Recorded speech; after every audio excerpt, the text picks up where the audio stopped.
Hi guys, cinematic recap here. Before we start, warning. Spoilers ahead. Today, I'm gonna explain an American crime thriller movie called The Town. A narrative states that the neighborhood of Charlestown is known to have produced more bank robbers than anywhere else in the world. One morning, in a van, 4 lifelong friends are on a briefing to rob a bank. Their names are Doug, who is the mastermind behind their plans, Jem, Glonsey, and Des. Doug tells the others to remember the details without fail when they carry out the robbery. When a guard enters the bank, the robbers use the opportunity to enter with him, taking control of the situation inside. Everyone is told to lie down while their cell phones are taken. After they empty the cash register, Jem orders the manager, Claire, to open the vault. Although she is nervous at first, they finally make it in after Doug calms her down.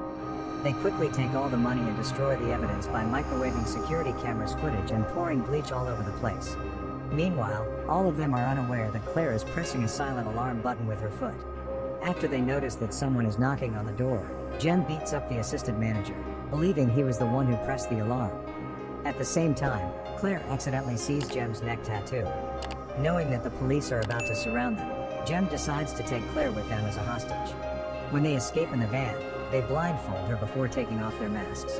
Once they are far enough from the bank, Claire is released unharmed on the beach as the robbers do not need her anymore. After a while, the crime scene is taken over by the FBI, with Special Agent Adam Frawley in charge. Based on his examination, he explains that this robbery was carried out by professionals.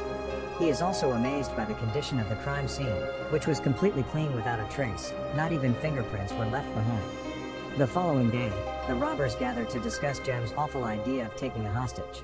When Jem arrives, he tells the others that Claire's ID was left in their van. From her ID, they learn that Claire lives nearby, so she will often see him in the neighborhood. Therefore, Jem frantically plans to eliminate Claire as a witness, but Doug forbids him and says that he will be the one to take over the problem, especially since he cannot believe how violent Jem has been lately. On the other hand, Frawley is interrogating Claire, who tells him the little she knows and omits the tattoo detail because the robbers have threatened to kill her if she gives any information about them to the FBI. However, Frawley still hopes that she can cooperate in order to catch the robbers. Soon, Doug and Jem are going around the neighborhood making all the necessary payments to their gun dealer, their car dealer, and their boss, Fergie, whose front is a florist's. While the 4 of them are having a drink at the bar, they are approached by Chris, Jem's sister, who is also a single mother. Turns out she and Doug used to be together, but now Doug does not want anything from her anymore, and he ends up leaving the bar. The next morning, Doug starts following Claire from afar and enters a laundromat after her. As he slowly approaches her, Claire suddenly bursts into tears because she finds faded blood stains on her shirts. Thus, Doug uses the chance to make contact, pretending to comfort her. Claire finally tells him that she is having a really bad week, and that she is still traumatized to this day after experiencing a robbery at work. When she calms down, Doug introduces himself and invites her to dinner to make her feel better. Since Claire thinks he is a good person, she accepts his invitation. That night at a restaurant, the two chat and bond, although Doug lies by telling her that he works in construction and that his dad lives in the suburbs instead of being in prison. After dinner, he takes her on a boat ride, where Claire suddenly asks him about all the bank robbers who live in Charlestown, to which he replies that the stories are exaggerated. The next day, Jem meets Doug at a diner, where Doug says that he has Claire under control, so she does not need to be killed. Later, Frawley invites Claire for lunch to ask her some more questions while trying to flirt with her, but she mentions that she is already seeing someone. Meanwhile, a romance starts growing between Doug and Claire, which Doug hides from his gang. When they go out together, Claire admits that she is working with the FBI, and Doug pretends to simply curious to find out how much she has told the police, asking her if they have any possible suspects. She also tells him that she saw a tattoo on one of the robbers, but luckily she has not informed the FBI about this. Since then, Doug realizes that she can identify Jem, allowing the gang to be sent to prison. Therefore, he dissuades her by telling her if she tells the police, they will put her in witness protection and send her to live in another state.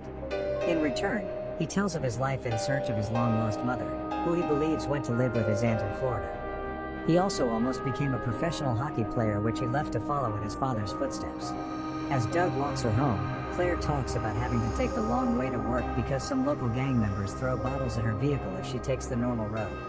Because of this, an irritated Doug picks up Jem to confront the gang after finding out where they live. Doug only beats them up and spreads some drugs, telling them to leave within a week. However, Jem goes too far and shoots the guy's leg before taking off his mask. On their way home, Doug says that he is not happy to see what Jem did just now. Elsewhere, Frawley finds Dez's file from his assistant.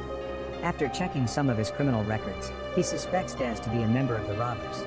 Because of that, they stalk him into a family barbecue and finally discover the identities of the whole gang, though they still need more evidence to catch them. Frawley is only able to recognize their ties to Fergie, who turns out to be a local Irish mobster. From that day on, he orders his agents to keep an eye on all of them. As time goes on, Doug invites Claire to another lunch on a sunny day. When she leaves the table to go to the restroom, Jem suddenly shows up and sits with Doug, who starts to panic and slowly tries to make him leave to no avail. A few moments later, Claire finally returns from the restroom, much to Jem's surprise. While the two are talking and introducing themselves, Doug feels very agitated for fear that Claire might see Jem's tattoo. As Jem is about to leave, Doug tries to cover the tattoo with his hand so Claire cannot see it. Later, Jem confronts Doug about Claire, believing that being in a relationship with someone who can send them to prison is a bad idea. Doug tries to reassure him that everything is under control, but Jem insists that he must concentrate on their next operation instead, which will be Doug's last job. Doug then visits his father in prison, where he shares his plan to leave Boston for Florida. Long story short, the day of their operation finally arrives. After preparing their equipment, they drive a car to follow an armored truck in the north end and rob it as soon as it parks, but before they can escape with the money, one of the guards tries to fight back and aims his gun at one of them. Surprisingly, Jem immediately kills the guard without hesitation as the other police begin to chase them. They quickly drive across the city, causing many crashes while escaping, with Blonsey even attempting a risky driving move that allows him to cause the police cars to crash into each other. They barely escape the police after the robbers find their fourth member waiting for the others in another car. Even though the FBI has no legitimate proof to use, Frawley wants to at least talk to them, so he sends his agents to bring the gang in for interrogation, but he ultimately fails to get their confessions and is forced to release them. Therefore, his next attempt is to try to get some clues from Claire again. When he calls the bank she works for, Frawley learns that she has quit her job. On the other side, Doug proposes to Claire by giving her a diamond necklace. He then asks her to leave Charlestown with him, and she accepts. After tapping her phone, Frawley learns from his assistant that Claire has been in contact with Doug all this time, causing him to be even more suspicious of her. Thus, he visits Claire at her house to show Doug's profile to her and threatens to prosecute her as an accomplice if she continues to contact him. Meanwhile, Doug meets with Jem, who gets a new job from Fergie, but Doug says he wants to back out of the next robbery. Enraged, Jem immediately beats him, saying that he is in too deep to walk away. Not only that, Jem mentions that he once killed a guy to protect Doug and went to prison for 9 years for it, but that his sacrifice is still not enough to stop Doug from turning down the job.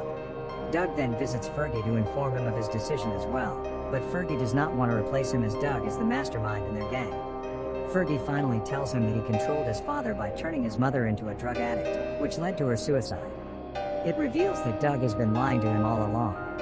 If he does not accept the job, Fergie threatens to do the same thing to Claire. Because of that, Doug reluctantly agrees, but he swears that he will kill Fergie if anything happens to her. Afterwards, Doug heads to Claire's house to check on her, but she frantically tells him to stay away. She even does not let him to apologize or explain and ends up breaking up with him. Before the day of the final robbery arrives, Doug visits Chris to tell her that he is going to leave after this final job, and then he also approaches Claire one last time, asking her to wait for him before leaving. Sometime later, the gang gather at Fergie's place to hear their next plan. Fergie has complete inside information to rob Fenway Park. They will do the robbery in the morning after the big game because their vault will be full of money. At the same time, Frawley visits Chris at a bar, wanting to strike a deal with her. He apparently knows that Chris is a drug dealer for Fergie, so he forces her to provide clues about the next robbery. Apart from that, he also informs her about the diamond necklace which Doug gave to Claire. However, she ends up giving a false lead, causing Frawley and his men to catch the wrong person the next day. Meanwhile, Chris visits Doug to ask him to take her with him because she also wants a new life, but Doug forces her to leave after saying that he will leave with someone else. Later, Frawley finds her in the hospital after she crashed her car in frustration with her relationship. Seeing the opportunity, he promises he will find protection for her and her child in exchange for exact information, and Chris finally tells him the details about the robbery. At Fenway Park, Doug and Jem disguise as police officers and go inside the stadium with an insider. As Des deactivates the alarms and security cameras, the duo come across some employees and guards. Using their great acting as police officers, they manage to tie them up after forcing them to lie down. After that, they finally arrive at the cash room and immediately tell the employees to open the door without doing anything stupid because they have threatened to kill their respective families. Therefore, both of them are allowed to step in and take control of the situation. After filling their bags with as much money as possible, they leave through the parking lot, where Glownsy and Des are waiting for them. When they prepare to escape in an ambulance, Doug discovers that the FBI has surrounded the perimeter. After seeing them trying to enter, Jem opens fire on them.